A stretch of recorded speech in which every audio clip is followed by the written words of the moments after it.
चलें तो फिर आज का हमारा टॉपिक गर्दभिल्ल वंश। तो बताइए आप लोग थोड़ा सा, गर्दभिल्ल वंश जो थे वो गर्दभिल्ल ही शासक थे, इनके नाम पर इस वंश का नाम गर्दभिल्ल वंश कर दिया गया था। बेसिकली ये कौन थे? तो गंधर्व सेन थे, और इन्हीं का एक और नाम मिलता है महेंद्रादित्य। तो गर्दभिल्ल, महेंद्रादित्य और गंधर्व सेन, ये तीनों एक ही व्यक्ति हैं। पहली चीज़ तो ये आपको ध्यान रखना है। और फिर इन गंधर्व सेन के जो है वो दो बेटे माने जाते हैं, एक है भर्तहरि और एक है आपके विक्रमादित्य। ठीक है, तो भर्तहरि और विक्रमादित्य, यानी कि अगर हम शासकों के क्रम की भी बात करें तो पहले गंधर्व सेन या गर्दभिल्ल, उसके बाद भर्तहरि और उसके बाद विक्रमादित्य। यही तीन मेन शासक हैं। चूंकि ये संस्थापक थे, कौन थे? गंधर्व सेन या बताओ जल्दी से, गर्दभिल्ल या महेंद्रादित्य, तीनों इन्हीं के नाम है। और इन्हें आती थी कौन सी विद्या? ठीक है, तो गर्दभी विद्या या गंधर्वी विद्या क्या है ये? बोलिए।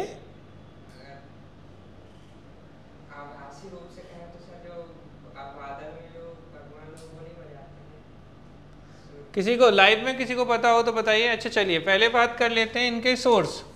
तो क्या सोर्स थे इनके? ठीक है, तो इनके जो सोर्स हैं आपके बेटा, इससे संबंधित बात कर रहे हैं, सोर्स ऑफ गर्दभिल्ल डायनेस्टी। तो इनके एक तो क्या हमने देखा कि बताइए जैन ग्रंथ कौन कौन से हैं? पुराण बता दो, क्रम से ही याद होती है। वायु पुराण, मत्स्य पुराण, विष्णु पुराण। तो एक विष्णु पुराण, एक वायु पुराण, एक मत्स्य पुराण। ठीक है, तो तीन पुराण हैं जिनसे हमें किसकी जानकारी मिलती है? तो वायु पुराण से, मत्स्य पुराण से और ठीक है, तो विष्णु पुराण हो गया, ये आपको ध्यान रखना है। एक क्या है आपका? वायु पुराण है, और एक क्या है? मत्स्य पुराण है। तो इनसे हमें किसकी जानकारी मिल रही है बेटा? ठीक है, तो ये जो पुराण हैं तीन, इनसे हमें गर्दभिल्ल वंश की जानकारी मिलती है। इसके अलावा अगर अन्य सोर्सों में जैसे कालिदास की बात करें तो कालिदास जी के बेटा किसको छोड़ दें हम? ऋतु संहार को छोड़ दें अगर, तो इनकी जो बाकी मेन रचनाएं हैं, ठीक है, जैसे पहले नाटक की बात करें तो नाटक जो है, एक है मालविकाग्निमित्रम, अभिज्ञान शाकुंतलम, विक्रमोर्वशीयम। तो तीन जो इनके ड्रामा थे, क्या क्या? अभिज्ञान शाकुंतलम, विक्रमोर्वशीयम और मालविकाग्निमित्रम। इन तीनों से हमें गर्दभिल्ल वंश की जानकारी प्राप्त होती है एक तो। ठीक है, इसके अलावा अगर हम देखें और कौन कौन सी रचनाएं हैं कालिदास की, तो मेघदूतम, कुमार संभवम, रघुवंशम। ठीक है, और तीन नाटक ये हो गए थे, तीन ये, तो टोटल जो 6 इंपॉर्टेंट टेक्स्ट हैं इनके या लिटरेचर है, इससे हमें गर्दभिल्ल वंश की जानकारी प्राप्त होती है। और हम आपको पहले भी बता चुके हैं, अगर आपको याद हो, कि भाई जो अभिज्ञान शाकुंतलम है वो महाराज दुष्यंत और शकुंतला, इनके विषय में जानकारी देते हैं। और महाराज दुष्यंत और शकुंतला की ही बेटे कौन थे? ठीक है, भरत थे, और इन्हीं के नाम पर भारत नाम पड़ा है। इसके बाद विक्रमोर्वशीयम, तो विक्रमोर्वशीयम में कौन? राजा पुरुरवा और उर्वशी की कहानी है। और मालविकाग्निमित्रम में बेटा मालविका और अग्निमित्र। ठीक है, अग्निमित्र जो थे वो पुष्यमित्र शुंग के बेटे थे, शुंग वंश के शासक थे, और ये विदिशा से शासन करते थे। तो अग्निमित्र और मालविका की जो कहानी है वो मालविकाग्निमित्रम में मिलती है। ठीक है, तो ये आपको ध्यान रखना है। और इनके जो दो एपिक या फिर महाकाव्य हैं, कौन कौन से महाकाव्य थे इनके? ठीक है, तो रघुवंशम और कुमार संभवम।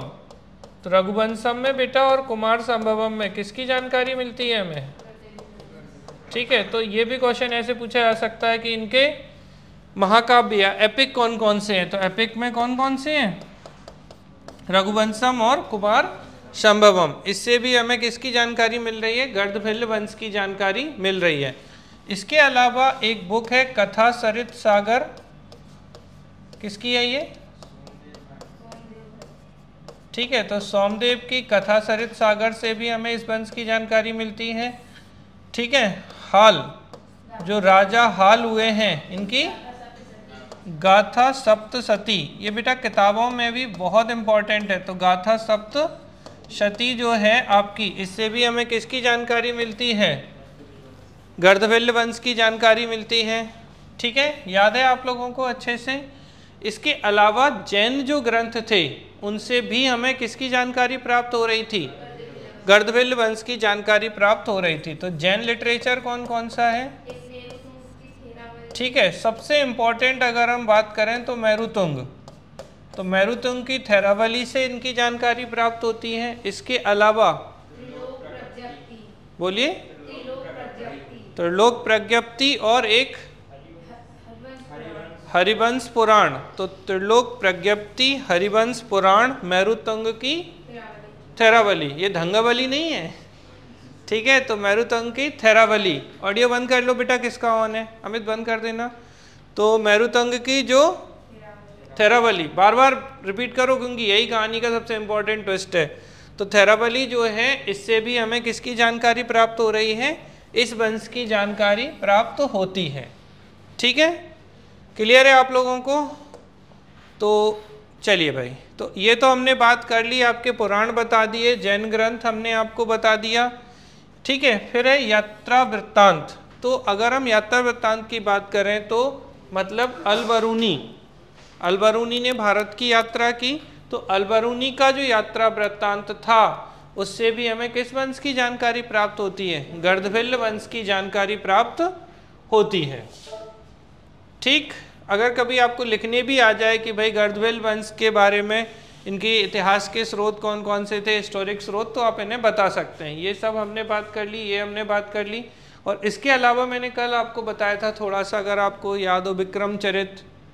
ठीक है, फिर सिंहासन बत्तीसी कहानी भी बताई थी थोड़ी सी कि भाई ये सिंहासन गड़ा हुआ था और उसके ऊपर जब वो किसान जाता था तो वो घोषणाएं करने लगता था विक्रमादित्य की तरह। वो नीचे उतर आता था तो बोलता था मैंने कुछ नहीं कहा। ठीक है, फिर उसे खोदा गया तो पता चला कि यहाँ इनका सिंहासन विद्यमान था। बेताल पच्चीसी, ठीक है, शत्रुंजय महात्मय, ये धनुष्यर सूरी की बुक है। तो ये हमें किसकी जानकारी दे रहे हैं बेटा? गर्दभिल्ल वंश की जानकारी दे रहे हैं। फिर इंपॉर्टेंट रूलर्स की बात करें तो गंधर्व सेन या गर्दभिल्ल या फिर महेंद्रादित्य, ये इसके संस्थापक हैं। भृतहरि इनके बड़े बेटे और विक्रमादित्य इनके छोटे बेटे थे। ठीक है, इसके बाद कोई खास शासक नहीं है। विक्रमचरित या धर्मादित्य, भाइल्य, नाइल्य और नाहद्र, ये जो शासक हुए हैं। तो इस वंश के प्रमुख शासकों में गंधर्व सेन, उसके बाद भृतहरि और उसके बाद विक्रमादित्य, ये तीन आपको याद रखने हैं। विक्रमचरित, भाइल, नाइल, नाहद्र ये कुछ ज़्यादा टेन्योर के लिए नहीं रहे हैं। ठीक है, फिर सबसे पहले हम आते हैं गंधर्व सेन पर। तो देखिए बेटा, गंधर्व सेन उज्जैनी, वर्तमान में उज्जैन के गर्दभिल्ल वंश के संस्थापक थे। यह एक कुशल और प्रतापी शासक था। 13 वर्षों तक लगभग इन्होंने शासन किया। मत्स्य पुराण के अनुसार शुंगों के उन्मूलन, याद आ रहा है शुंग डायनेस्टी, तो शुंग डायनेस्टी, पुष्यमित्र शुंग, फिर अग्निमित्र, 8वें शासक भागभद्र और अंतिम शासक कौन थे? देवभूति। तो देवभूति अंतिम शासक थे जिनकी हत्या वसुदेव करेंगे और कर्ण वंश की स्थापना करेंगे। तो इनका उन्मूलन हो गया, तो एरेडिकेशन ऑफ शुंगास। एंड गर्दभी विद्या के ज्ञाता होने के कारण इन्हें क्या कहा गया बेटा? गर्दभिल्ल कहा गया। ठीक है, और इसी के नाम पर इस वंश को गर्दभिल्ल वंश कहा जाता है। ठीक है, सोमदेव कथा सरित सागर के अनुसार इनका एक अन्य नाम, तो किसने? कथा सरित सागर में जो सोमदेव की बुक है, इनमें इन्होंने इनका एक अन्य नाम क्या बताया? महेंद्रादित्य बताया है। गर्दभी विद्या इन्हें आती थी, इसीलिए क्या कहलाया ये वंश? गर्दभिल्ल वंश कहलाया। ठीक है, इनके दो बेटे हुए हैं, एक भृतहरि और एक विक्रमादित्य। ठीक है, फिर गंधर्व सेन के बाद में इनके जो बड़े बेटे, ज्येष्ठ मतलब बड़े वाले जो थे, भर्तहरि राजा बनते, कुछ समय शासन किया और उसके बाद ये संन्यास ले लेते। इनके संन्यास पे बड़ी अलग अलग कहानियाँ विद्वान हैं। ठीक है, मैंने आपको डिटेल में नोट्स दिए, किसी ने पढ़ी? ठीक है, इनकी पत्नी से विरक्ति पा लेते हैं और उसके बाद सन्यासी हो जाते हैं। ठीक है, ज़्यादातर सन्यासी ऐसी ही होती है दुनिया में लोग। जैन ग्रंथ थेरावली में कालकाचार्य कथा का उल्लेख है, जिसमें गर्दभिल्ल को शकों ने पराजित कर उज्जैनी पर अधिकार कर लिया था।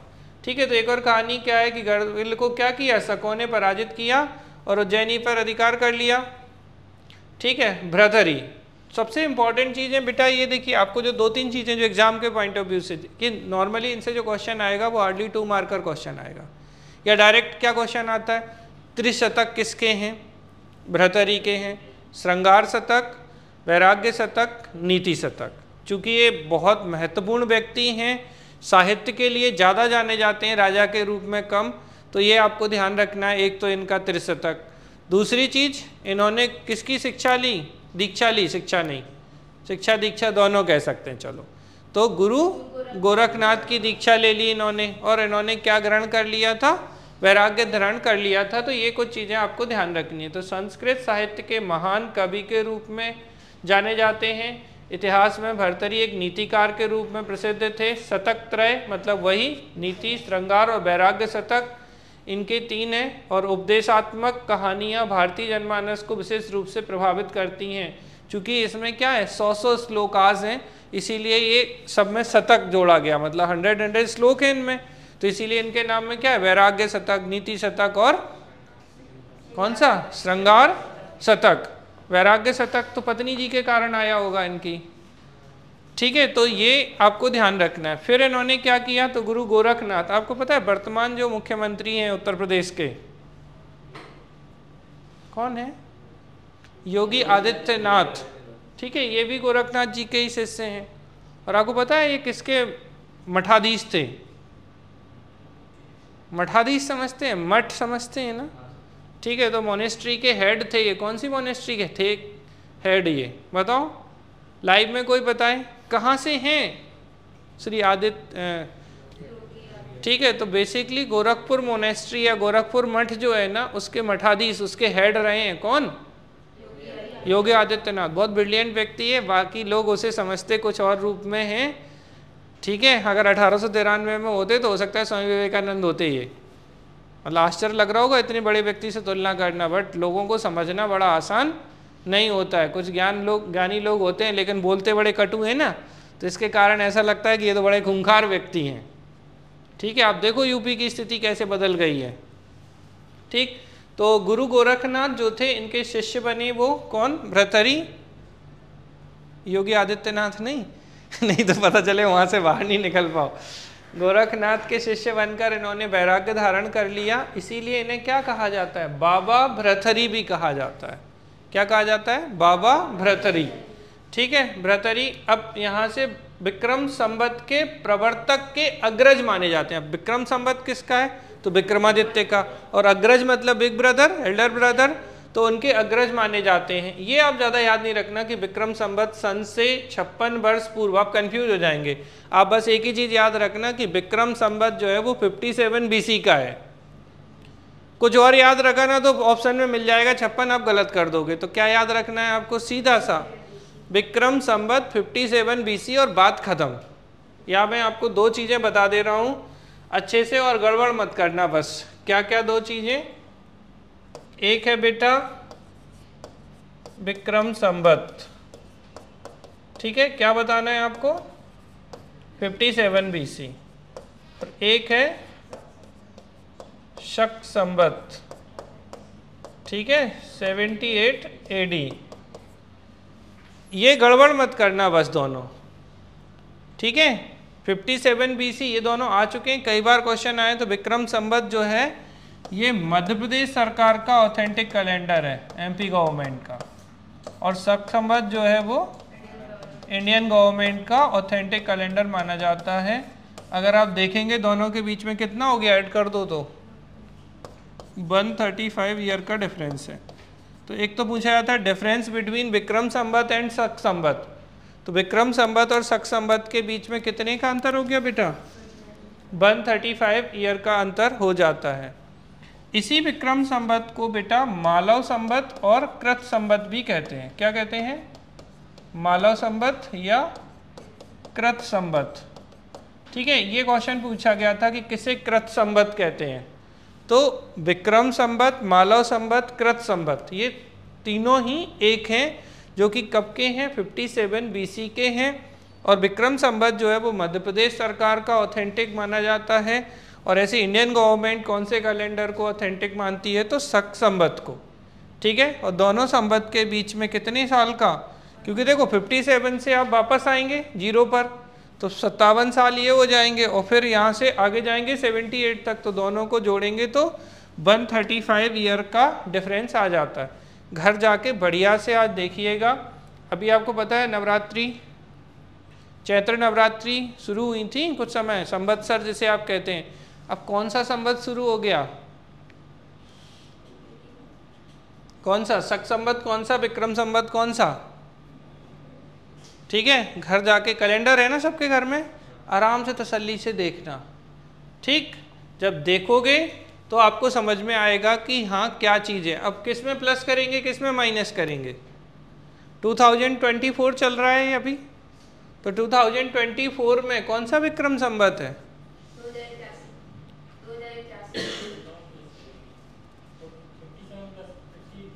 57 प्लस 2024 कर देंगे। तो यहाँ पर आपको ये ध्यान रखना है कि 2024 है प्लस जोड़ेंगे 57, तो कितना हो जाएगा ये भाई, बोलो? 2081। ये क्या है आपका? ठीक है, तो 2081 विक्रम संवत है। और जब शक संवत की बात करेंगे तो क्या करेंगे 2024 में से? तो 2024 माइनस 78, तो कितना बचेगा, बोलो? कुछ ये समझ में आ रहा है? 1946 क्या है ये? शक संवत। अब घर जाके देख लेना अच्छे से, नहीं समझ में आए तो एक बार फिर से पूछ लेना। ठीक, ये पूछ लेते हैं इंटरव्यूज़ वगैरह में, पेपर में, प्रीलिम्स में भी कई बार इनसे क्वेश्चंस बन जाते हैं, तो आपको ध्यान रखना है। पहले आपको ये क्लियर होना चाहिए विक्रम संवत जो है वो 57 BC का है, और BC से जब हम आते हैं तो माइनस करेंगे, क्योंकि क्या हो रहा है 57 से 0 तक आएंगे, तो फिर माइनस कैसे कि 57 साल हो गए और फिर हम इन्हें ऐड करेंगे, क्योंकि 57 साल पहले की बात है ना, नेगेटिव में चल रहा है।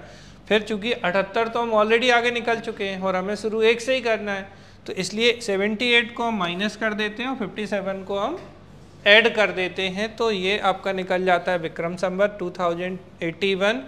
और अगर हम बात करें शक संवत कौन सा है, तो 1946। आप बढ़िया से देख लेना, आपको ये आंसर मिल जाएगा। क्लियर है यहाँ तक? तो आपको ये ध्यान रखना है अच्छे से। तो विक्रमादित्य जो है यही थे वास्तविक उत्तराधिकारी, किसके? गंधर्वसेन के। ठीक है, और गर्दभिल्ल वंश का शासन इन्होंने संभाला 58 BC में, और लगभग 60 सालों तक शासन किया। ऐसे कोई मतलब नहीं है कितने सालों तक किया, आपको ये ध्यान रखना है कि इनके जो अचीवमेंट्स थे बेटा, एक तो विक्रम संवत हम ऑलरेडी बात कर चुके हैं, तो 57 BC में शकों को पराजित कर इन्होंने उज्जैनी को पुनः प्राप्त किया था और विक्रम संवत चलाया। विक्रम संवत को ही कृत संवत या क्या कहते हैं बेटा, मालव संवत या कृत संवत भी इसे कहा जाता है। ठीक है, महान योद्धा थे, विद्वान थे, न्यायप्रिय थे, प्रजावत्सल थे ये। ठीक है, साहित्य, कला, विज्ञान सबको इन्होंने संरक्षण दिया। सीधे शब्दों में कहूँ तो इनके दरबार में 9 ज्वेल्स या नवरत्न हुआ करते थे। ठीक है, तो इनके दरबार में जो विद्वान थे, इनमें जैसे कालिदास हैं, भारवी हैं, वररुचि हैं। ठीक है, कला, साहित्य, विज्ञान के संरक्षक हैं इनके दरबार में नवरत्नों को हम देखते हैं। ठीक है, और कला, विज्ञान, साहित्य, इनमें सबके लोग शामिल होते हैं। ये जो 9 ज्वेल्स में थे, कभी कभार ऐसा क्वेश्चन पूछ लिया जाता है कि कौन नवरत्नों में नहीं है। ठीक है, तो 9 ज्वेल्स में कौन नहीं है, इस तरीके का अगर क्वेश्चन आता है तो आपको ध्यान रखना है कि एक तो बेटा है धन्वंतरी। धन्वंतरी कौन थे? चिकित्सक थे। ठीक है, आप अच्छे से जानते हैं। धनतेरस, धनतेरस मनाते हैं, कब मनाते हैं धनतेरस? दीपावली के कितने दिन पहले? 2 दिन पहले, पक्का? अच्छा, धनतेरस हम क्यों मनाते हैं? ठीक है, अक्सर हमने घरों में यही सुना है कि इस दिन हमें सोना, चांदी, बर्तन खरीदने चाहिए लक्ष्मी जी के लिए, लेकिन वास्तविक रूप में अगर आप ऐतिहासिक रूप से जाएं, या वास्तविकता भी एक्चुअली यही है, ये जो धन्वंतरी थे मतलब हमें क्या मिले? स्वास्थ्य लाभ मिले, हम स्वच्छ रहें, खुश रहें, इसके लिए धन्वंतरी धनतेरस की पूजा की जाती है। बट हमारे यहाँ क्या प्रचलन है ज़्यादातर लोगों के यहाँ, जय लक्ष्मी माता। एक बड़ी बात यह कि अगर साफ सफाई होगी, आप स्वस्थ होंगे तो काम कर पाएंगे, तो लक्ष्मी जी का आगमन होगा, बहुत सीधे शब्दों में आपको बोलें, ठीक है ना। तो ये चिकित्सक थे धन्वंतरी। छपणक, ठीक है, ये क्या है, तो जूरिस्ट न्यायविद और दर्शन शास्त्री थे छपणक। अमर सिंह साहित्यकार थे। अमर सिंह की अमरकोश एक रचना है अमर सिंह की, ठीक है, तो डिक्शनरी वाले हैं ये। शंकु ज्योतिष शास्त्री थे, ठीक है, एस्ट्रोलॉजर थे शंकु। बेताल भट्ट इनके सलाहकार, कंसल्टेंट या एडवाइजर माने जाते हैं। घट खरपर इनके पोएट या कवि थे। कालिदास, महाकवि कालिदास हम सब जानते हैं, शेक्सपियर ऑफ इंडिया। बराह मिहिर खगोल शास्त्री, एस्ट्रोनॉमर थे। और वररुचि जो थे वो व्याकरणाचार्य या ग्रामर के टीचर जो हैं या ग्रामेरियन थे, ठीक है। तो वररुचि ग्रामेरियन हो गए आपके। बराह मिहिर, ठीक है, एस्ट्रोनॉमर यानी कि खगोल शास्त्री। कालिदास महाकवि, ठीक है। घटकरफर जो थे कवि। बेताल भट्ट एडवाइजर या कंसल्टेंट थे इनके। शंकु ज्योतिष शास्त्री यानी एस्ट्रोलॉजर, ठीक है। अमर सिंह, ठीक, साहित्यकार। बेसिकली अगर हम और ज़्यादा बोलें तो डिक्शनरी इन्होंने बनाई थी, ठीक है। अमरकोश इन्हीं की रचना है, अमर सिंह की क्या रचना है, अमरकोश। धन्वंतरी जो थे वो चिकित्सक या फिजिशियन थे। तो इनके 9 ज्वेल्स जो हैं वो विक्रमादित्य के दरबार में माने जाते हैं। अब इसके बाद में अगर हम देखते हैं गर्दभिल्ल वंश को, किसके बाद, विक्रमादित्य के बाद, तो इनका कोई स्पष्ट और प्रमाणिक स्रोत तो नहीं है, ऑथेंटिकेटेड सोर्स नहीं है कि इसके बाद यही हुआ होगा 100%। बट कुछ जानकारी जो मिलती है साहित्यिक ग्रंथों में और जैन ग्रंथों में, तो थोड़े थोड़े समय के लिए बेटा क्या होता है, जैसे प्रथम सदी ईसा पूर्व में विक्रमादित्य के अस्तित्व के विषय में सर्वाधिक प्रमाण मेरुतंग की थेरावली से विक्रमादित्य के बाद, मतलब बार बार ये जो थेरावली है यही आएगी। इससे विक्रमादित्य के बाद एक विक्रमचरित, इनका नाम क्या था, धर्मादित्य था, ने 40 वर्षों तक शासन किया। फिर भाइल्य ने 11 वर्षों तक, नाइल्य ने 14 वर्षों तक, और आखिरी में बेचारे नाहद्र ने, ठीक है। तो नाहद्र अब हद हो गई है, अब 10 से ज़्यादा नहीं कर सकते, तो नाहद्र 10, नाइल्य 14, भाइल्य 11, ठीक है ना। और 40 ईयर्स तक कौन, विक्रमचरित, इन्होंने शासन किया। तो इस तरीके से यहाँ पर जाके इनका जो काल है वो समाप्त हो जाता है। तो कौन कौन से शासक हो गए अगर आप शुरू से देखने की कोशिश करेंगे तो गंधर्वसेन या गर्दभिल्ल, इसके बाद भर्तहरि ने संन्यास ले लिया, ठीक है, गुरु गोरखनाथ जी से, और बाबा भर्तहरि कहलाई है। इनके त्रिशतक थे, कौन कौन से, श्रृंगार शतक, नीति शतक, वैराग्य शतक, और 100 श्लोकास इसमें मेंशन थे। फिर विक्रमादित्य आते हैं। विक्रमादित्य ने एक लंबे समय तक शासन किया, और क्या जारी किया इन्होंने, तो एक तो इन्होंने शकों को हराया, और शकों को हराने के बाद इन्होंने विक्रम संवत चलाया, और जो विक्रम संवत है वो 57 BC का है, और इसी को मालव संवत या कृत संवत भी हम कहते हैं, ठीक है।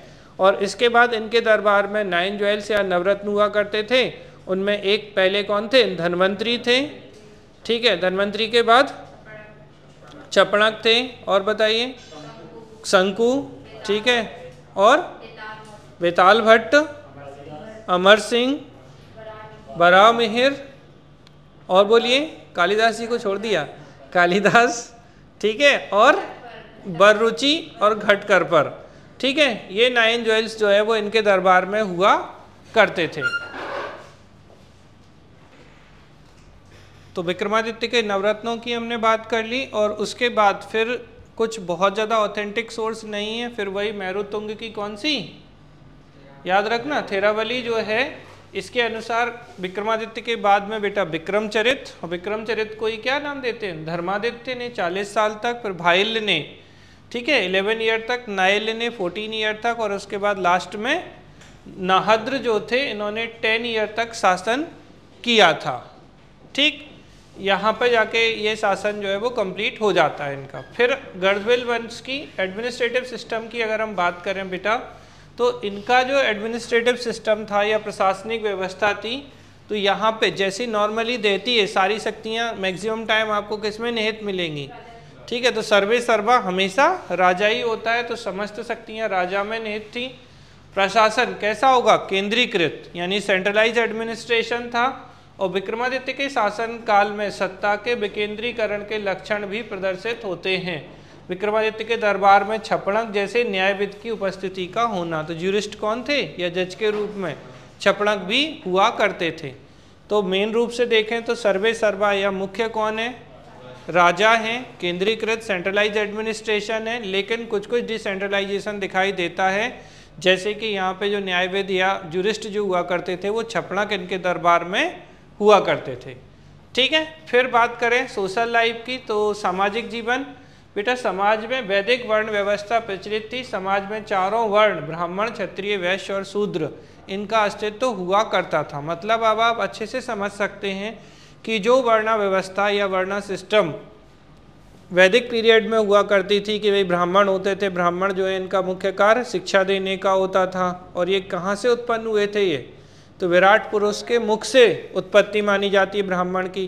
क्षत्रिय जो है वो आर्म्स यानी कि भुजाओं से इनका ओरिजिन माना जाता है। तीसरा है वैश्य, वैश्य जो है वो उदर, ठीक है, यानी कि पेट से इसकी उत्पत्ति मानी जाती है। कुछ कुछ रिसोर्सेज क्या बोलते हैं? थाई, यानी कि जंघा से इनकी उत्पत्ति मानी जाती है। और चौथा और अंतिम वर्ण जो है वो क्या है?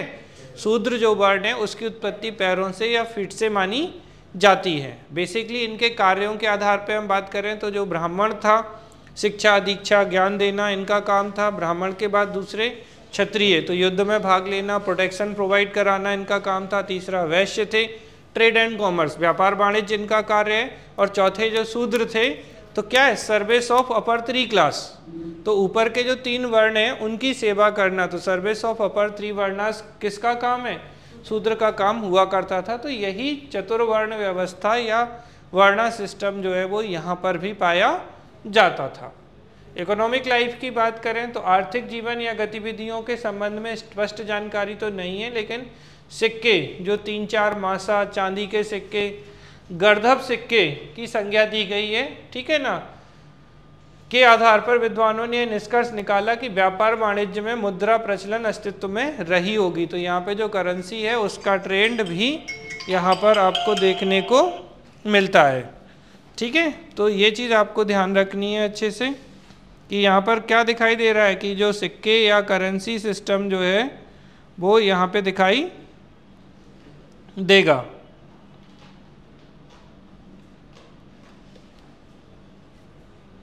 क्लियर हो गया यहाँ तक आपको? फिर इसके बाद अगर हम अगले आते हैं तो रिलीजियस, तो धार्मिक पॉइंट से क्या है? तो धार्मिक परिदृश्य में बेटा हिंदू धर्म केंद्र में था। कई साक्ष्य यहाँ पे मिलते हैं, ठीक है, जैसे थेरावली के अनुसार महेंद्रादित्य गंधर्व सेन जो है वो अनन्य शिव भक्त थे। मतलब ये भगवान शंकर के या भगवान शिव के भक्त माने जाते थे। किसके अनुसार? थेरावली के अनुसार। ठीक है, विक्रमादित्य की पुत्री, ठीक है, प्रियंगु मंजरी के चरवाहे पति कालिदास द्वारा विद्वता पाने हेतु माँ काली की स्तुति की आराधना का भी उल्लेख मिलता है कि भैया जो कालिदास जी थे वो किसकी आराधना करते थे? ठीक है, काली माता की आराधना करते थे। इससे भी जानकारी मिलती है। तो यहाँ पर हिंदू धर्म जो है वो केंद्र में रहा होगा। इस तरीके की चीज़ें। तो एक थेरावली ने क्या बताया? किसकी है थेरावली? मेरुतुंग की थेरावली। तो मेरुतुंग की थेरावली के अकॉर्डिंग जो महेंद्रादित्य गंधर्व सेन या गर्दभिल्ल जो थे, अरे एक सेकंड,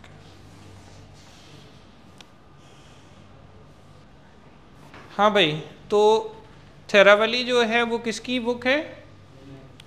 बोलिए। मेरुतुंग।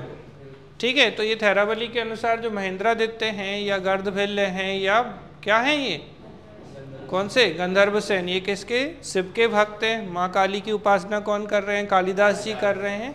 तो हिंदू धर्म के एविडेंस जो हैं यहाँ पर दिखाई देते हैं। बाई चांस अगर ऐसा क्वेश्चन पूछ लिया है सोशल इकोनॉमिक और administrative structure of Gardabhilla dynasty, तो आप उसमें बता पाएंगे कि किस तरीके से है। अच्छी बात ये है कि ज़्यादातर समय में बेटा सोशल यही रहने वाला है। जैसे आपसे अगर पूछे वैदिक पीरियड में यही, ऋग्वैदिक पीरियड और लेटर वैदिक पीरियड में सेम, ठीक है, मौर्य वंश में भी यही, मतलब ये तो रहेगा ही, गुप्ताज में भी यही, शुंग में भी यही, गर्दभिल्ल में भी यही, नागवंश में भी यही। मैं आपको सिखा दूंगा कि कैसे, अगर आपको मान लो कभी सोशल लिखना है तो किस तरीके की चीज़ें हैं। तो मैं कुछ कॉमन पॉइंट जो हर काल में आपके काम आ जाएंगे उन्हें आप लिख पाएंगे, लेकिन किस में नहीं, सल्तनत और मुगल में नहीं करना। ये तो पता चले सल्तनत काल और मुगल काल में वर्ण व्यवस्था वहाँ भी थी, लेकिन उसका स्वरूप थोड़ा अलग हो जाता है वर्ण सिस्टम का। ठीक है, तो इनको आपको ध्यान रखना है बेटा। तो ये कहानी है आपकी किससे संबंधित, गर्दभिल्ल वंश से संबंधित। इनके जो सोर्स हैं ये आप बिल्कुल अच्छे से याद रखिएगा, क्योंकि हमें ऐसा लगता है कि क्वेश्चन यही पूछ लिया जाएगा, थेराबली। तो थेराबली किसकी है? ठीक है, तो एक तो ये क्वेश्चन आपसे पूछा जा सकता है, इसको आपको बहुत अच्छे से ध्यान रखना है। प्लस ये जो रिसोर्सेस हैं बेटा, जैसे कि अगर हम बात करें त्रिलोक प्रज्ञप्ति, ठीक है, यति वृषभ जो थे इनकी बुक थी ये, पूछ डालेगा अगर पूछना है उसे बहुत अंदर घुस घुस के। हरिवंश पुराण जो है वो किसने लिखा है? जिनसेन के द्वारा। तो हरिवंश पुराण के रचयिता कौन है? जिनसेन है। थेराबली मेरुतुंग की है, तो ये जैन ग्रंथ है। और अच्छा क्वेश्चन बनाना होगा तो कैसे पूछेंगे, कौन जैन ग्रंथ नहीं है? ठीक है, समझ में आ रही है। और मेरुतुंग की एक बुक ऑलरेडी पूछी जा चुकी है, अगर आपको पता हो, प्रीवियस ईयर किसी ने देखा हो तो बताए। लाइव में कोई मेरुतुंग की कौन सी बुक थी जो एग्जाम में आई है? वेरी गुड, ठीक है ना, बहुत बढ़िया। देखो आंसर भी किया किसी ने प्रबंध चिंतामणि। देखो क्वेश्चन ये नहीं था डायरेक्टली कि मेरुतुंग प्रबंध चिंतामणि किसकी बुक है, क्वेश्चन ये था कि किस सोर्स से हमें, ठीक है ना, राजा भोज किस वंश के थे? परमार वंश की जानकारी प्राप्त होती है। तो उसमें एक थी मेरुतुंग की प्रबंध चिंतामणि। कौन सी थी? मेरुतुंग की कौन सी बुक थी? प्रबंध चिंतामणि। चलो रिया और बता दो तो, और दो कौन कौन से सोर्स थे इसमें?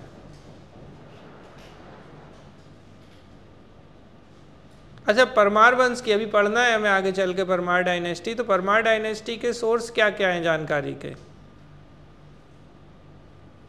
परमार वंश के बारे में हमें कहाँ कहाँ से जानकारी मिलती है? बोलिए रिया।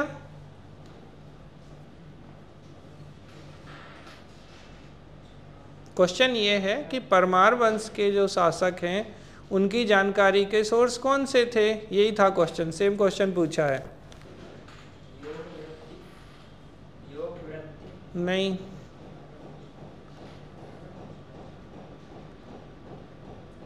आप क्वेश्चन को गलत ले जा रहे हो। मैं पूछ रहा हूँ परमार वंश के शासकों की जानकारी, और आप मुझे बता रहे हो राजा भोज की रचनाएं। क्वेश्चन समझे अंदर क्या है? मैं ये नहीं पूछ रहा हूँ कि राजा भोज ने कौन कौन सी रचनाएं की या कौन कौन से टेक्स्ट जो हैं वो लिखे हैं। प्रश्न ये है कि परमार वंश से संबंधित जानकारी कहाँ, कौन कौन से सोर्स से मिलती है। बोलिए जल्दी से, कोई बता रहा हो तो।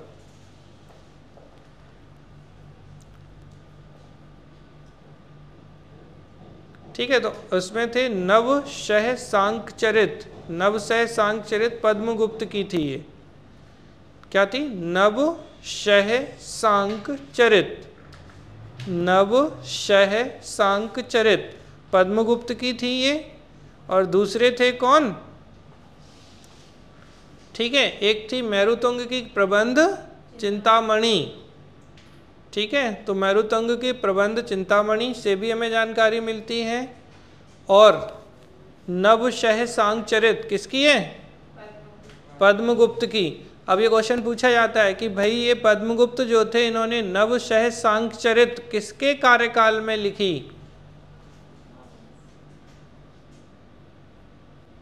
तो सीधी बात है परमार शासक होंगे। ऑप्शन दे दूं? ये आया है फॉरेस्ट सर्विस में, आया है एमपीपीएससी के। किसके शासनकाल? जल्दी बताइए। Very good, Sindhuraj. ठीक है, तो आपको ध्यान रखना है सिंधुराज। सिंधुराज के समय में ही ये बुक लिखी गई थी और इसमें सिंधुराज की जानकारी भी है। अब सिंधुराज कौन, फिर से प्रश्न बन जाता है मन में लोगों का। तो भैया राजा भोज के पिताजी थे सिंधुराज, इनके एक और भाई थे सिंधुराज के, वो थे मुंज। ठीक है, बागपति मुंज या पृथ्वी बल्लभ। ठीक है, चलो खैर हो गया आप लोगों का, बधाई हो। तो यहाँ पे आपको ये समझ में आए कि मेरुतुंग साहब होशियार हैं, पेपर में पहले भी आ चुके हैं ये मेरुतुंग। अब थेरावली लेके आ जाएंगे धंगवली बन के एक तरीके से। तो मेरुतुंग की थेरावली, हरिवंश पुराण जिनसेन की, और बेटा त्रिलोक प्रज्ञप्ति जो है वो जैन मुनि यति वृषभ की रचना है, इसको आप ध्यान रखिएगा। कथा सरित सागर कई बार पूछी गई है, सोमदेव भट्ट की है, भट्ट कई बार नहीं लिखा होता है, सोमदेव अकेला लिखा होता है। गाथा सप्तशती बहुत इंपॉर्टेंट है, हाल की रचना है ये, ठीक है। और ये विक्रमचरित, सिंहासन बत्तीसी, ये कहानियाँ हैं। बेताल पच्चीसी, आप लोगों ने नाटक देखा किसी ने? बेताल पच्चीसी बहुत बढ़िया नाटक आता था ये, ठीक है। शत्रुंजय महात्म्य, तो ये धनेश्वर सूरी की है, और कालिदास की रचनाएं मैं आपको ऑलरेडी बता चुका हूँ। तो ये था आपका गर्दभिल्ल वंश, जिसको आपको एग्जाम के पॉइंट ऑफ व्यू से पढ़ना है। इस पर बहुत सारी डिटेल मैंने आपको दे दी है, अब जब मन करे तो आप पढ़ते रहना बैठ के आराम से। एग्जाम में यहीं से आती हैं चीज़ें, तो आपको इतना आपको ध्यान रखना है और ये सफिशिएंट है। हाँ, गर्दभी विद्या जिस पे हम बात कर रहे थे कि भाई क्या है ये गर्दभी विद्या। चलो कोई भी लाइव में बोले, सुनना चाहेंगे हम। क्या होती है गर्दभी विद्या? बोलिए बेटा।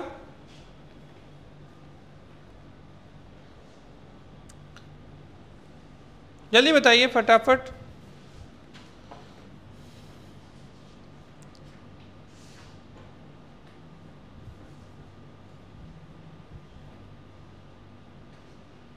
कोई नहीं? अच्छा, अंधकासुर का नाम सुना है किसी ने? अंधकासुर, अंधकासुर एक असुर था, ठीक है, जिसको भगवान शिव ने ना घायल कर दिया था। तो उससे क्या हुआ था कि उससे उसका रक्त निकल रहा था, और उसके रक्त से ना जैसे ही रक्त जमीन में टपकता था एक नया अंधकासुर बन जाता था। अब ऐसी स्थिति में तो बहुत सारे अंधकासुर हो गए थे। तो इस अंधकासुर की समाप्ति के लिए गर्दभी बेसिकली देवी, ठीक है, इनकी उत्पत्ति की गई थी, और उन्हीं ने इसके पूरे खून को चूस डाला था। तो ये है गर्दभी विद्या। बहुत सारे अलग अलग एविडेंस मिलते हैं। तो अगर कभी, जैसे चूंकि मेहरा सर, इनको बड़ा मज़ा आता है इस तरीके के प्रश्न पूछने में, तो आपको ये ध्यान रखना है कि ये ध्यान रखिएगा, गर्दभी विद्या में शेयर कर दूंगा आपको ये जो मैंने बताया है, बट सुन लीजिए अच्छे से कि क्या था। अंधकासुर था, तो अंधकासुर जो है उसको गोली मार दी गई एक तरीके से, तो उसको घायल हो गया, तो उसको ब्लड निकलने लगा। अब उसके ब्लड से जो जो बूंदें गिर रही थी, ये वाली कहानी एक और है। अगर एक और व्यक्ति अगर आपने सुना हो, तो जिसका ब्लड गिरता था तो एक नया राक्षस बन जाता, रक्त बीज। तो ये रक्त बीज नहीं है, ध्यान रखिएगा, इसलिए बता रहा हूँ, क्योंकि पता चले अब रक्त बीज पूछने लगे, उनका क्या भरोसा है लोगों का। तो कौन थे? अंधकासुर जो थे। जब उनसे बूंदों से क्या हो रहा था, नए नए अंधकासुर पैदा हो रहे थे, तो उनको मारने के लिए जो गर्दभी देवी, बेसिकली एक तरीके से काली देवी के रूप में आप कह सकते हैं, तो उनकी उत्पत्ति की गई थी, और उन्होंने सारा खून जो है वो सुखा दिया था। तो ये कहानी है आपकी। ये विद्या जो है वो, अब सामने वाले का खून ही सुखा दोगे तो कहाँ से बचेगा कोई, ठीक। तो गर्दभी विद्या के कौन थे विद्वान? अरे यही गंधर्व सेन, ठीक है, ध्यान रखिएगा अच्छे से। तो ये गंधर्व सेन है, इसीलिए यहीं से गर्दभी के ज्ञाता होने के कारण ही इस वंश को क्या नाम दिया गया? गर्दभिल्ल वंश जो है वो नाम दिया गया है, ठीक है। क्लियर है? आपको समझ में आ रही है? कोई प्रश्न है किसी का गर्दभिल्ल वंश से संबंधित तो बोलिए। तो देखिए, गर्दभिल्ल वंश के जो सोर्स हैं, उन सोर्सों की अगर हम बात करें, फटाफट बताइएगा। एक तो कालिदास की रचनाएं हैं, किसको छोड़कर? ऋतु संहार को छोड़कर बाकी जो रचनाएं, जल्दी जल्दी से, रघुवंशम, कुमार संभवम, मालविकाग्नि मित्रम, मेघदूतम, बोलो, विक्रमो वर्षियम, और एक और अभिज्ञान शाकुंतलम। इन रचनाओं से हमें किसकी जानकारी मिलती है? गर्दभिल्ल वंश की जानकारी मिलती है। और ये जो कालिदास जी थे, या महाकवि कालिदास जो थे, वो विक्रमादित्य के नवरत्नों में शामिल थे, ठीक है। इसके अलावा हम पुराणों की बात करें तो विष्णु पुराण, वायु पुराण और मत्स्य पुराण जो है, इनसे भी गर्दभिल्ल वंश की जानकारी मिलती है। इसके अलावा जैन ग्रंथों की बात करें तो मेरुतंग की थेरावली से जानकारी मिलती है। बताइए, जिनसेन की कौन सी थी? हरिवंश पुराण, इससे भी हमें जानकारी मिलती है। एक और बुक थी त्रिलोक प्रज्ञप्ति, किसकी? यति वृषभ की। ठीक है, तो यतिव्रसभ की त्रिलोक प्रज्ञप्ति, मेरुतुंग की थेरावली और हरिवंश पुराण जिनसेन की, इनसे हमें जानकारी मिलती है।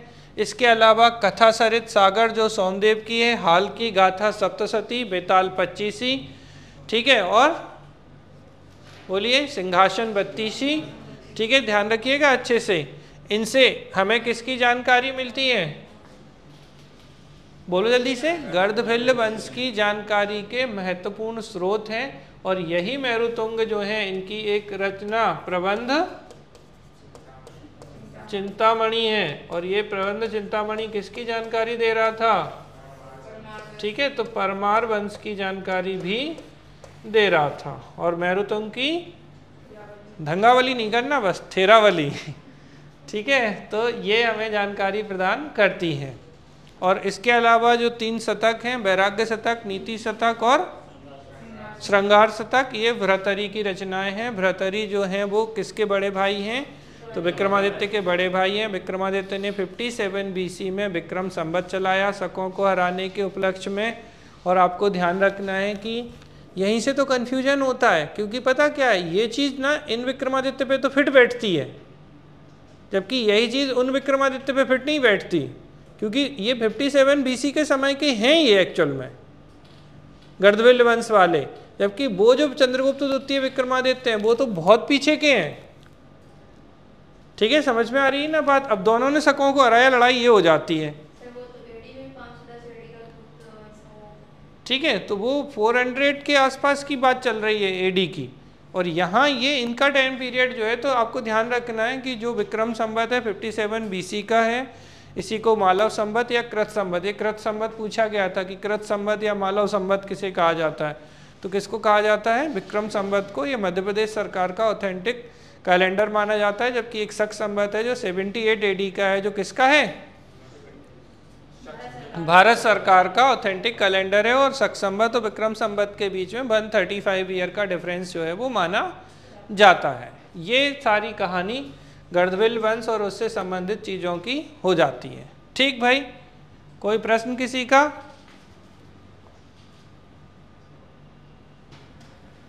अब हम बेटा नेक्स्ट जो डायनेस्टी है हमारी, अब हम बात करते हैं गुप्त वंश पे। तो जो गुप्त वंश है, अब यहाँ पे आप कंफ्यूज मत होना, वो विक्रमादित्य अलग हैं और ये विक्रमादित्य अलग हैं, दोनों को अलग रखना है। गर्दभिल्ल वंश के जो विक्रमादित्य हैं वो भिल्ल मान लो उन्हें, ठीक है। और किससे जानकारी मिल रही है हमें, तो मेरुतुंग की थेरावली से। अब यहाँ जो जानकारी के सोर्स और चीज़ें होंगी वो बिल्कुल अलग होंगी, जिनको आपको ध्यान रखना है। सबसे पहले अगर हम बात करें तो जो गुप्त शासक कौन है, ठीक है, यही बता देते हैं चलो। तो बेटा देखिए, गुप्त वंश की जो पहले तो क्रोनोलॉजी आपको पता होनी चाहिए। तो पहले जो शासक हैं वो कौन है, श्रीगुप्त है। इसके बाद बोलिए घटोत्कच है। फिर कौन है, इसके बाद आएंगे चंद्रगुप्त फर्स्ट, ठीक है। फिर कौन आएंगे, नहीं नहीं समुद्रगुप्त, फिर रामगुप्त, फिर चंद्रगुप्त सेकेंड, विक्रमादित्य। देखो ऐसे अलग कर दो थोड़ी देर के लिए, इनका विक्रमादित्य टाइटल था और वो शासक ही विक्रमादित्य थे, ठीक है। और चंद्रगुप्त विक्रमादित्य के बाद, अच्छा, कुमारगुप्त, फिर स्कंदगुप्त, ठीक है। इतने आपको याद रखनी है यहाँ तक, स्कंदगुप्त तक। अंतिम शासक के रूप में अगर हम बात करें तो एक बीच में जो आएंगे, जो मध्य प्रदेश से संबंधित हैं, वो कौन है, भानुगुप्त, ठीक है। याद आ रहा है, एरन अभिलेख। अब मत भूलो यार, अभी तो पढ़ाया था 2 दिन पहले ही, एरन इंस्क्रिप्शन 510 AD का। और इसके बाद जो लास्ट रूलर होंगे इस वंश के बेटा, वो कौन होंगे, वो होंगे विष्णुगुप्त, ठीक है, आपको ये ध्यान रखना है। तो क्या श्रीगुप्त जो थे वो संस्थापक थे इसके, इस वंश के जो फाउंडर हैं बेटा, वो कौन है फाउंडर? ठीक है, तो श्रीगुप्त जो है वो फाउंडर हैं। इसके बाद घटोत्कच आते हैं। ये दोनों बेटा स्वतंत्र शासक नहीं थे, ठीक है, ना ही इन्होंने महाराजा धीराज जैसा कोई टाइटल लिया था। ठीक है, अगर आपसे कभी पूछा जाए कि real founder of Gupta dynasty, ठीक है, तो क्या बोल रहे हैं? Real founder of Gupta dynasty. तो गुप्त डायनेस्टी या गुप्त वंश के जो वास्तविक संस्थापक हैं, तो वास्तविक कौन है? चंद्रगुप्त फर्स्ट रियल फाउंडर, जबकि फाउंडर कौन है? संस्थापक। ठीक है, तो ये दो चीज़ पहले तो आप याद रखिएगा। तो क्या बात की हमने? श्रीगुप्त जो है वो फाउंडर हैं, श्रीगुप्त के बाद घटोत्कच आते हैं, इसके बाद चंद्रगुप्त प्रथम, इसके बाद चंद्रगुप्त प्रथम जो है वो रियल फाउंडर हैं। समुद्रगुप्त आते हैं, समुद्रगुप्त का एक बेटा रामगुप्त और दूसरा बेटा होता है चंद्रगुप्त द्वितीय।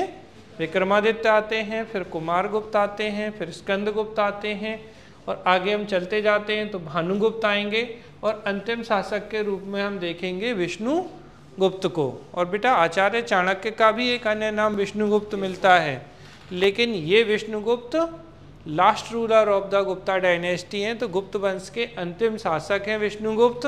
और इनसे एक ही क्वेश्चन पूछा जाता है, सर्वाधिक असिद्ध सोने के सिक्के। क्या क्वेश्चन है? सर्वाधिक अशुद्ध सोने के सिक्के। ठीक है, तो मैक्सिमम इम्प्योर गोल्ड कॉइन। क्या? Maximum impure gold coin.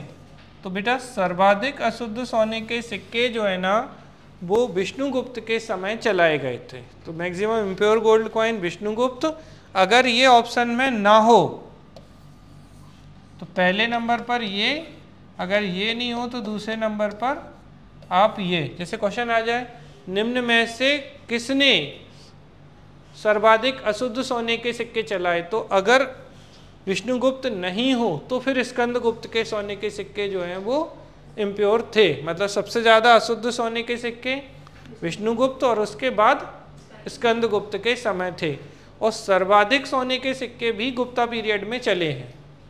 तीन बातें हैं, समझ में आ रही हैं? आप लोग लिखने पे ध्यान दे रहे हैं, बाद में फिर भूल जाएंगे। क्या क्या बात की मैंने? सर्वाधिक अशुद्ध सोने के सिक्के विष्णुगुप्त। अगर ये ऑप्शन में ना हो तो आंसर स्कंदगुप्त हो जाएगा। और एक क्वेश्चन पूछा जाता है मैक्सिमम गोल्ड कॉइन, तो किसने रिलीज किए थे? सर्वाधिक सोने के सिक्के गुप्ता पीरियड में। देखो चीज़ें जब ज़्यादा होंगी तो अशुद्ध होने की संभावना है, तो सर्वाधिक भी गुप्त काल के और सर्वाधिक अशुद्ध भी गुप्त काल के। ये दो बातें कनेक्ट हो रही हैं, आपको समझ में आ रही है बात अच्छे से? और यहाँ पर ये जो चंद्रगुप्त द्वितीय विक्रमादित्य थे, इन्होंने एक चलाया था बेटा रूपक। क्या चलाया था? ठीक है, ये सिल्वर कॉइन था, ये लास्ट ईयर की पीएससी का क्वेश्चन था कि रूपक जो है वो किसने चलाया। तो रूपक सिल्वर कॉइन था, चांदी का सिक्का था, और किसने चलाया था? चंद्रगुप्त द्वितीय विक्रमादित्य ने। और बोले तो इन्होंने शकों को हराने की खुशी में चलाया था। ये शकों को इन्होंने पराजित कर दिया था, और इसीलिए इन्होंने क्या टाइटल लिया विक्रमादित्य ने? शकारी। तो ये जो शकारी, शकों को डिस्ट्रॉयर ऑफ शक, और शकारी का टाइटल लिया। एक टाइटल इनका विक्रमादित्य था, और इन्होंने शकों को हराने की खुशी में सिल्वर कॉइन रूपक जो है वो चलाए थे। किसने चलाए थे? विक्रमादित्य ने।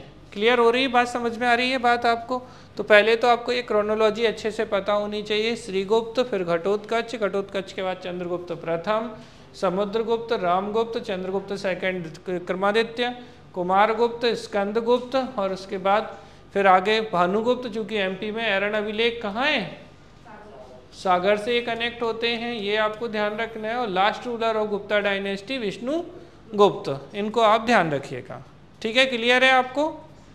चलो अब आ जाओ वापस यहाँ मध्य प्रदेश में। तो संस्थापक श्रीगुप्त हो गए। अच्छा एक और चीज़, इन्होंने क्या चलाया है चंद्रगुप्त फर्स्ट ने? ठीक है, तो इनका क्या है, गुप्त संवत। सेकंड का नहीं है बेटा, ये गुप्ता संवत किसका है, चंद्रगुप्त फर्स्ट का, चंद्रगुप्त सेकंड का नहीं, real founder of Gupta dynasty. तो इन्होंने गुप्त संवत चलाया था और ये कब का है, 319 AD, 319 AD में गुप्त संवत चला था, जो चंद्रगुप्त फर्स्ट ने चलाया था, जो कि real founder of Gupta dynasty, गुप्त वंश के वास्तविक संस्थापक ये माने जाते हैं। इनको आपको ध्यान रखना है अच्छे से, ठीक है। तो एक तो रियल फाउंडर हो गए ये, महाराजा धीराज का टाइटल लेंगे ये, दूसरी बात, और तीसरी चीज़ है गुप्त संवत इन्होंने चलाया था। और अच्छे से ध्यान रखिएगा, इनके समय में फायान नहीं आया। फायान किनके समय में आएगा, चंद्रगुप्त द्वितीय, चाइनीज ट्रेवलर था फायान। तो फायान जो चाइनीज ट्रेवलर है बेटा, वो चंद्रगुप्त द्वितीय विक्रमादित्य के समय में आएगा। पहले आप क्रोनोलॉजी बना लो, फिर बात करेंगे अच्छे से। आपको यहाँ पर ये भी बहुत अच्छे से ध्यान रखना है कि जो समुद्रगुप्त है ये नेपोलियन ऑफ इंडिया है, तो भारत के नेपोलियन कहे जाते हैं ये। और इनसे भी एरण जो अभिलेख है ये संबंधित है। इनके समय एरण सागर को शौभोग नगर या संभोग नगर के नाम से जाना जाता था, एरण को, ठीक है। और इनका एक इम्पॉर्टेंट अभिलेख है इलाहाबाद स्तंभ लेख, या सीधा हम बोलें इलाहाबाद में क्या है, प्रयाग प्रशस्ति। मैं यहाँ लिख रहा हूँ समुद्रगुप्त का, ये क्वेश्चन भी बहुत बार आया है बेटा, प्रयाग प्रशस्ति। तो ये जो प्रयाग प्रशस्ति है ये भी समुद्रगुप्त से संबंधित है। और ये किसने लिखी है, तो इसके लेखक या राइटर जो हैं, लेखक हरिसेन हैं। तो समुद्रगुप्त ने जो विजय या विक्ट्रीज जो हुई थी समुद्रगुप्त की, पूछा जाता है समुद्रगुप्त की विजयों का वर्णन, तो विक्ट्रीज ऑफ समुद्रगुप्त कहाँ पे मेंशन किया गया है, प्रयाग प्रशस्ति में। प्रयाग मतलब इलाहाबाद में। तो इलाहाबाद स्तंभ लेख जो अशोक का था, उसी इलाहाबाद स्तंभ लेख पर प्रयाग प्रशस्ति लिखी गई थी, किसके द्वारा, हरिसेन। तो ये प्रयाग प्रशस्ति, प्रशस्ति बेटा मतलब क्या होता है, हमेशा याद रखना, प्रयाग मतलब PRAYAG, प्रशस्ति PRASHASTI। तो प्रयाग प्रशस्ति मतलब क्या है, तो किसी शासक की प्रशंसा में जो लिखा जा रहा है कि उसकी जो अचीवमेंट्स हैं, क्या क्या उपलब्धियां उसने अर्जित की। तो इसके राइटर कौन थे, हरिसेन। और ये प्रयाग प्रशस्ति की जो स्टाइल है बेटा, वो चंपू शैली में लिखी गई थी। किसमें, ये भी एक बार क्वेश्चन पूछा गया था कि इसके लिए कौन सी शैली है, तो चंपू शैली में लिखा गया है ये प्रयाग प्रशस्ति, चंपू शैली में। और किसने लिखा है, हरिसेन ने लिखा है। और क्या है प्रयाग प्रशस्ति में, तो विक्ट्रीज ऑफ समुद्रगुप्त, समुद्रगुप्त की जो विजय हैं या इनके जो अचीवमेंट्स हैं उनकी जानकारी हमें इससे मिलती है। इसके बाद इनका जो बेटा है वो रामगुप्त शासक बनता है। और रामगुप्त के समय रुद्र सिंह तृतीय जो शक शासक थे, इन्होंने आक्रमण किया था और ये भाग गए थे, ठीक है। बाद में इनकी हत्या कर दी जाती है। और इनकी जो पत्नी थी ध्रुव देवी, ठीक है, उनको इसने पकड़ लिया था या बंदी बना लिया था शक ने, रुद्र सिंह तृतीय ने। इसके बाद इनके छोटे भाई चंद्रगुप्त द्वितीय विक्रमादित्य जो है उसको युद्ध में पराजित करते हैं, उसकी हत्या कर देते हैं।